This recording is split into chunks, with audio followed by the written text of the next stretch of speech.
ആദ്യം ഈ ദിയാസന ഉൾപ്പെടെ അതാണ്. ദിയാസന പറയുന്നത് അവർ പുറത്തിറങ്ങിയിട്ടങ്ങ് ഷേവ് ചെയ്യുമെന്ന്. ആ ഷേവ് ചെയ്യാൻ പറയാം, അവർക്ക് താഴത്തെ പൂടാ, അത് വളരുമ്പോൾ വിളിക്കാം. ദിയാസന പോയി ഷേവ് ചെയ്ത് കൊടുത്താൽ മതി. നടന്നാണൊക്കെ തന്നെ. ഹലോ ഹായ്, പുതിയൊരു വീഡിയോയിലേക്ക് എല്ലാവർക്കും സ്വാഗതം. അപ്പോൾ ഇന്ന് ഞാൻ നിങ്ങളുമായി ഷെയർ ചെയ്യുന്നത്, ഞാൻ ഇതിൻ്റെ മുന്നേ ഒരു വീഡിയോ ചെയ്തിട്ടുണ്ടായിരുന്നു ആദില നൂറ. അപ്പോൾ അവർക്ക് അവരുടെ വീട്ടിലേക്ക് പോകണം, അതിനുള്ള താല്പര്യം പ്രകടിപ്പിച്ചുകൊണ്ടുള്ള ഒരു ഇൻ്റർവ്യൂവിൽ അവർ പറഞ്ഞ വീഡിയോ ചെയ്തിട്ടുണ്ടായിരുന്നു. അപ്പോൾ ഇന്ന് പുതിയൊരു വീഡിയോയുമായി നമ്മുടെ സഫീറ ബീവി എന്താ പറയുക, അവരുടെ ഈ നൂറയുടെ മാതാവിൻ്റെ ഒരു വോയിസ് ക്ലിപ്പ് പുറത്ത് വിട്ടിട്ട് ഒരു വീഡിയോ ചെയ്തിട്ടുണ്ടായിരുന്നു. നമുക്ക് അവർ വിട്ട വീഡിയോ ഒന്ന് കണ്ടുവരാം. അതിനെങ്ങനെ ഒരുമാതിരി വൾഗറാക്കരുത്. ബിഗ് ബോസ് ചെയ്യുന്ന വൃത്തികേടാണ്. ഞാൻ പറഞ്ഞല്ലോ, ഇത് അമ്മയുടേത് മാത്രമാണ്, ഇതെനിക്ക് പെർമിഷൻ ഉണ്ടല്ലോ. പക്ഷേ നിങ്ങളുടെ ക്രൂ മെമ്പർ പറഞ്ഞത് എൻ്റെ കയ്യിൽ ഇരിപ്പുണ്ട്, അത് വേറെ. ഈ ഒരു വിഷയം തൽക്കാലം ഞാനൊന്ന് പുറത്തു വിടുന്നു. സാമ്പിള് കേൾക്കാം. ചെറിയ പ്രായത്തിൽ ഇങ്ങനെ തന്നെ ആയിരുന്നോ? ചെറിയ പ്രായത്തിലൊന്നുമില്ല മോളെ, ഒന്നുമില്ല. നല്ല മോളായി. കണ്ണൊക്കെ കെട്ടിയ പുറത്ത് പോകും, ഹിജാബൊക്കെ ഇട്ടിങ്ങനെ. അത്രയും നല്ലൊരു മോളായി. വല്ലാത്തൊരു വിഷമം തട്ടിപ്പോയി നമ്മക്കൊക്കെ, ഈ നാട്ടിലുള്ളവർക്കൊക്കെ വല്ലാത്ത വിഷമം തട്ടിപ്പോയി. കാരണം അത്രയും പൊന്നു പോലെ നോക്കിയെടുത്തൊരു മോളം. അനിയത്തികളും നോക്കുന്നവർക്കാണ് ഓളോ വാപ്പയും ഓളും നോക്കിയെടുത്തത്. ഒരു ചോറൊക്കെ ഓള് തിന്നാൻ മുട്ടിക്കേര, എന്നാലും അതുമായിട്ട് വൈകിയേക്ക് ഇങ്ങനെ പോകും ഭാര്യ കൊടുക്കാൻ. അത്രയൊക്കെ നന്നായിട്ട് നോക്കിയിട്ടു ആ കുട്ടി എന്താ ഇങ്ങനെ ഒരു ചെയ്ത് കളഞ്ഞേ? അത് സൗദിയിൽ വെക്കുമ്പോ നമ്മളിപ്പോ പെണ്ണിനെ ഒന്നും സംശയിക്കൂലേ? അതെ അതെ അതെ അല്ലേ? അതുകൊണ്ടായിരിക്കും ആ പെണ്ണ് വലിയ ഇത് സംശയിക്കാൻ പറ്റുന്നത്. വല്ലാത്തൊരു ജീവിതമായിട്ട് ആ വാപ്പന്റെ ഏക സ്വത്താണ്. അത്ര ഇഷ്ടമുള്ളൊരു മോൻ, അത്ര ഇഷ്ടം. ഉമ്മയും അങ്ങനെ ഇല്ല, നല്ല മക്കളാ. ഞാൻ ആ പുരയിൽ നിന്ന് ഞാൻ അവിടെ തന്നെ ഓരോ കൊടുത്ത് നിൽക്കുകയും തിന്നുകയും കുടിക്കുകയും. ഞാനും പറഞ്ഞോണം ഒരു പാവപ്പെട്ട ഒരാളാണ്, അതൊന്നും പോയിട്ട് അറിയാം. അതുകൊണ്ടാണ് ഓരോ പുരയിൽ നിൽക്കുകയും ഒക്കെ ചെയ്ത്. എനിക്ക് വളരെ വിഷമമുള്ള വ്യക്തിയാണ് ഞാൻ. ഈ മോള് പോയ സമയത്തെ ഈ മോള് ഇങ്ങനെ പോയല്ലോ, അവളെ കൂടെ ആദിലയുടെ കൂടെ പോയല്ലോ.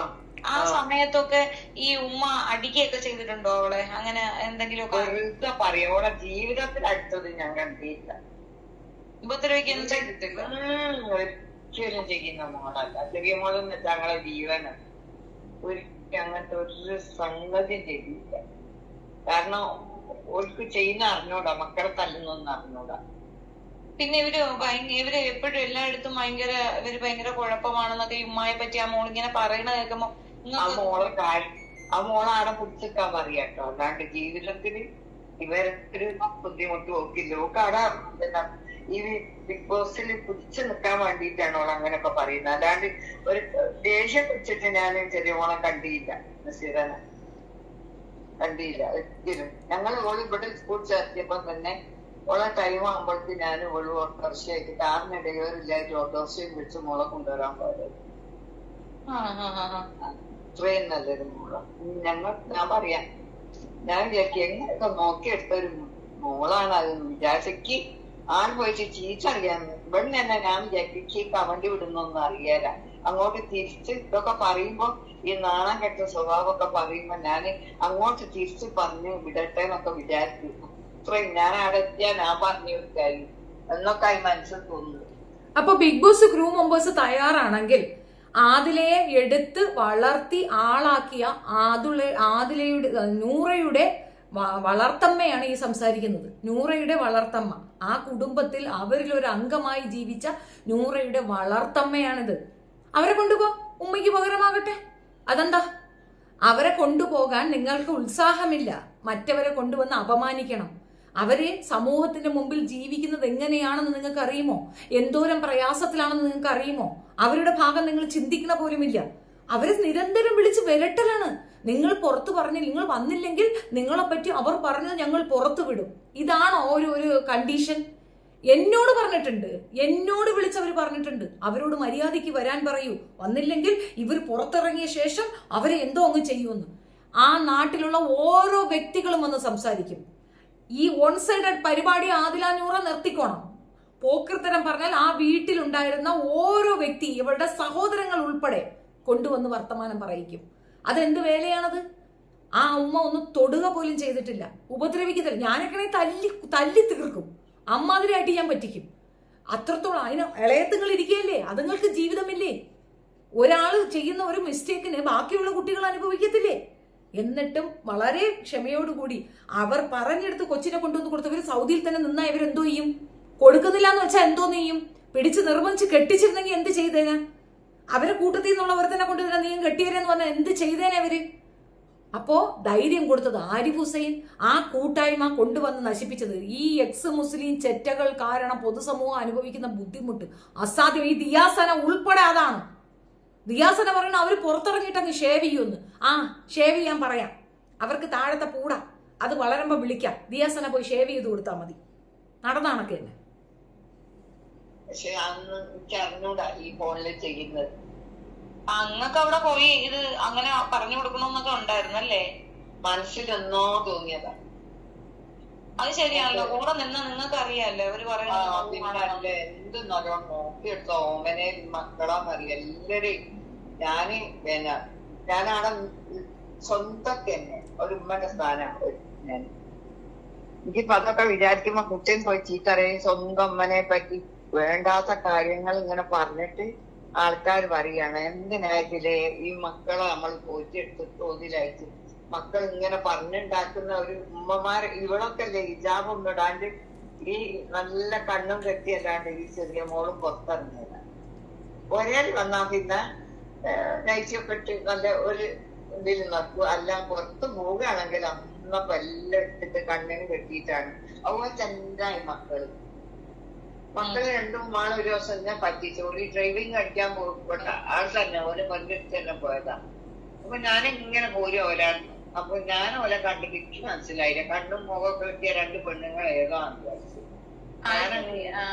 ഞാനും മുന്നോട്ട് അങ്ങ് പോയേ. എന്നാലും അവര് രണ്ടും ജസ്റ്റ് ഓടി വന്നിട്ട് ഇന്ത്യയിലേക്ക് ഞങ്ങൾ അങ്ങനെ കണ്ടിട്ട് അറിഞ്ഞില്ല. ഞാൻ പറഞ്ഞു അയച്ചാ ഒരു നല്ലൊരു കുടുംബമാണ്. ഒരു ഉമ്മയും ബാപ്പയും ഒക്കെ തന്നെയാണ്. ആരാന്നറിയാം. അത്രയും നല്ല ഈ ഇതിന് നല്ലൊരു ഫാമിലിയാണ്. ഓരൊക്കെ പക്ഷോറ് പേടിയുള്ള ആൾക്കാരാണ്. ഇപ്പൊ ഇവര് ഈ ബിഗ് ബോസിലേക്ക് പോകുന്നതിനെ പറ്റി എന്താണ് അഭിപ്രായം? എന്താണ് അഭിപ്രായം? എന്താ ഇവര് ആ മോളെ കാണാനായിട്ട് ബിഗ് ബോസിലോട്ട് പോകുന്നത് നിങ്ങൾക്ക് അങ്ങനെ പോകുന്നുണ്ടാവും? ഒരു പറയുന്നത് എന്താ അറിയോ, ഞാൻ വിളിച്ചിന്ന് വരാം. മോളെ നമ്മളെ മോക്ക് ഓളെടുത്ത് നിന്ന് മതിയായി തോന്നുന്നു, നിങ്ങൾ പോയി കൂട്ടിക്കൊണ്ടുവരുന്നാണ് ഞാൻ. പടുത്താ വോയിസ് ഇട്ടുണ്ട്. എന്നോട് പറഞ്ഞേ ചിലപ്പോ ഒരു രണ്ടാളും ഒരു ദേഷ്യം കൊണ്ട് അങ്ങനെ എല്ലാരെയും ദേഷ്യം പിടിപ്പിച്ചൊക്കെ കാട്ടിത്തരിയായിരിക്കും ഒരു ബിഗ് ബോക്സിൽ എത്താൻ വേണ്ടിട്ട്. അപ്പൊ ഒരു പുറത്ത് വരട്ടെ, എന്നാല് അപ്പനെ എന്നെ വിളിച്ചാൽ ഞങ്ങൾ പോയി കൂട്ടിക്കൊണ്ടുവരുന്നാണ്. അല്ലാതെ അവർക്ക് മോള് വേണ്ട എന്നൊരു ഇതില്ല. മോള് വേണമെന്നില്ല.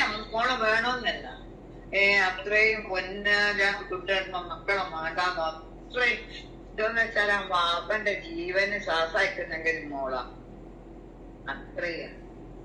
ഇപ്പം തന്നെ ആടാ പോയിട്ട് ആ ഓരോ പീഡിയൊക്കെ വരെ ഓളെ പേരാട്ട് അവളോട് ഒരു പ്രത്യേക ഇഷ്ടമാണ്. അല്ല ഒത്തിരി കാലം കഴിഞ്ഞുണ്ടായ കുഞ്ഞല്ലേ ആ സ്നേഹം. അതെ, ഓളെല്ലാം എന്തല്ല അവള് പറയുന്ന സ്വന്തം അമ്മനെ പറ്റി വൃത്തി കേട്ട വാക്ക്. എനിക്ക് അങ്ങനെ കിട്ടിയാണ് മുക്കടിച്ച് പൊട്ടിക്കാനായിട്ട് തോന്നുക. അത്രയും വിഷമം. സ്വന്തം അമ്മ ഒരു നല്ലൊരു ഉമ്മ, അതിനെപ്പറ്റി പറയാന്നൊക്കെ വെച്ചാലുണ്ടല്ലോ പാട്ട്. ആ സ്ത്രീയെ പറ്റി എന്തൊക്കെയാണ് ഈ പിള്ളേര് പറഞ്ഞുണ്ടാക്കുന്ന, പ്രത്യേകിച്ച് ആദില. അവര് ഭയങ്കര ടോക്സിക് ആണെന്ന്. അവിടെ നടന്ന സംഭവങ്ങളിൽ ഈ ഉമ്മ പറയുന്ന സാക്ഷ്യപ്പെടുത്തുന്ന കുറച്ച് കാര്യങ്ങളുണ്ട്. ഇവർ തമ്മിൽ സെക്സ് ചാറ്റാണ് നടത്തിയത് കണ്ടുപിടിച്ചെന്നാണ് ഈ രണ്ടെണ്ണം പറയണത്. ഒരു സെക്സ് ചാറ്റും അല്ല അവർ കണ്ടുപിടിച്ചത്, തെറി അഭിഷേകമാണ്. പുറത്തേക്ക് വിടത്തില്ല അമ്മ. എന്നാ എന്തിരിച്ചി മോളെ അല്ലെങ്കിൽ മറ്റേ മോളെ മറിച്ച മോളെ എന്നാണ് അവളുടെ കമന്റ്സ് വരിക. അത് കാണുന്ന ഉമ്മായിക്ക് അങ്ങനെ ഒരു കൂട്ടുകെട്ടി പോകരുതെന്ന് പറയാനുള്ള അധികാരം ഇല്ലേ? ആ ഉമ്മ ആ അധികാരമാണ് ഉപയോഗിക്കുന്നത്. അതിനിപ്പോ എന്താ പെറ്റതുള്ള അങ്ങനെ പറഞ്ഞൂടെ? നീ ഈ വൃത്തികെട്ട കൂട്ടുകെട്ടി പോയത് അകത്ത് ബാഡ് വേർഡ്സ് പറയണ്.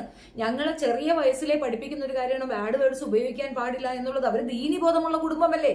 അതാണ് ഞാൻ പറഞ്ഞത്. അവക്ക് ഈ അരയും കുറയും ഇട്ട് തുള്ളി കളിച്ച് നടക്കണം. അത് തന്നെ അവിടെ സാഹചര്യമില്ല എന്ന് മനസ്സിലാക്കിയപ്പോ ഇവൾക്കൊപ്പം ചേർന്നതാണ് എന്നതിനപ്പുറം ഇത് അങ്ങനെ അല്ല എന്ന് ഞാൻ അടിച്ചു പറയുന്നതിന്റെ കാര്യം നമ്മൾ അന്വേഷിക്കാതെ പറയുന്നതല്ലല്ലോ, അന്വേഷിച്ച് പറയുന്ന കാര്യമാണ്. പഠിച്ചവനായ വെറുതെ വിടൂല. അത്രയും സങ്കടമായിട്ട് മരിക്കാൻ. എല്ലാരും പറയും ഇത് എന്തൊരു കുട്ടിയാണ്, വേണ്ടാത്ത പറഞ്ഞാൽ അമ്മനെ എന്തിന് പറയാണെന്നാ. പൊന്നുപോലെ ഉള്ളം കയ്യിൽ വെച്ച് വളർത്തിയ മകള് നിന്നുകൊണ്ട് പോക്കൃത്തരം പറയുമ്പോ പടച്ച റബ്ബ് വെറുതെ വിടുമെന്നാണ് അവള് വിചാരിക്കുന്നത്. ആ ശാപം വെറുതെ വിടുമോ? ആ ഉമ്മ എത്ര പ്രാണം കളഞ്ഞായിരിക്കും അതിനെ നോക്കിയിട്ടുണ്ടാവുക. ബാക്കിയുള്ള കുഞ്ഞുങ്ങൾക്ക് കിട്ടേണ്ട സ്നേഹം, സംരക്ഷണം ഒക്കെ നിഷേധിക്കപ്പെടുകയാണ് ഇപ്പോ. അവര് മെന്റലി ആകെ ഒരു വല്ലാത്തൊരു തരോമ സ്റ്റേജിലാണ് ഉള്ളത്. അങ്ങനെ ആക്കിയത് ആരാണ്? അതിന്റെ പൂർണ്ണ ഉത്തരവാദിത്വം ഈ നൂറൊക്കെയാണ്. ആദില എന്ന് പറയുന്ന സ്ത്രീയല്ലേ കൊണ്ടുപോയി കേസ് കൊടുത്തത്. ആ രണ്ട് കുടുംബവും രണ്ടായിട്ട് തന്നെ നിന്നോട്ടെ, കുഴപ്പം എന്താ? പിന്നെ ഇവര് എന്തടിസ്ഥാനത്തിൽ എക്സ്പെക്ട് ചെയ്യുന്നു വരണമെന്ന്? സഹോദരിമാര് വരണമെന്ന്? നിങ്ങൾ കാണിക്കുന്ന ഈ വെകിളിത്തരത്തിന് അവർ കൂട്ടി നിൽക്കണോ? അവർക്ക് സമൂഹത്തിൽ ജീവിക്കണ്ടേ? നിങ്ങളെ പോലെ ജീവിതം നശിപ്പിക്കണോ? പബ്ലിക്കിൽ അവരുടെ ഫേസ് കണ്ട് അത് വെച്ച് അനലൈസ് ചെയ്യണം. ആ കുട്ടിക്ക് ജീവിതം വേണ്ടേ? പാടെ തോറ്റ പോക്രികൾ. അപ്പോൾ നിങ്ങൾ അവരുടെ വളർത്തുമ്മയുടെ വോയിസാണ് നിങ്ങൾ കേട്ടത്. ഇത് കൊണ്ടുവന്നത് നമ്മുടെ ഈ യൂട്യൂബറാണ്. അപ്പോൾ ഇതിൽ ഇവരുടെ വീഡിയോകൾ ഈ ഫേസ്ബുക്കിലാണെങ്കിലും യൂട്യൂബിലാണെങ്കിലും വീഡിയോകൾ ചെയ്യുന്ന അതിൻ്റെ കമൻറ്റ് ബോക്സിൽ പലരും മുന്നേ തന്നെ പറഞ്ഞിട്ടുണ്ടായിരുന്നു ഈ ആദിലയാണ് ഈ നൂറയെ ഈ വഴിയിലേക്ക് കൊണ്ടുവന്നതെന്ന്. ഇപ്പോൾ ഉമ്മയുടെ സംസാരത്തിലും ഇവരുടെ എല്ലാവരുടെ സംസാരത്തിലും അത് തന്നെയാണ് മനസ്സിലാവുന്നത്. ഈ പെൺകുട്ടിയാണ് മറ്റേ നൂറയെ ഇങ്ങനെ ഈ സ്വഭാവത്തിലേക്ക് കൊണ്ടുവന്നതെന്നാണ് ഈ എല്ലാ കമൻറ്റിലും നമുക്ക് കാണാൻ കഴിയുന്നത്. അപ്പോൾ നിങ്ങളുടെ അഭിപ്രായം കമൻറ്റായി രേഖപ്പെടുത്തുക. എൻ്റെ ചാനൽ ആദ്യമായിട്ടാണ് കാണുന്നത്, ചാനൽ ഒന്ന് സബ്സ്ക്രൈബ് ചെയ്ത് വെക്കുക, ഷെയർ ചെയ്യുക, ലൈക്ക് അടിക്കുക. പുതിയൊരു വീഡിയോയുമായി വീണ്ടും കാണാം. ബായ്.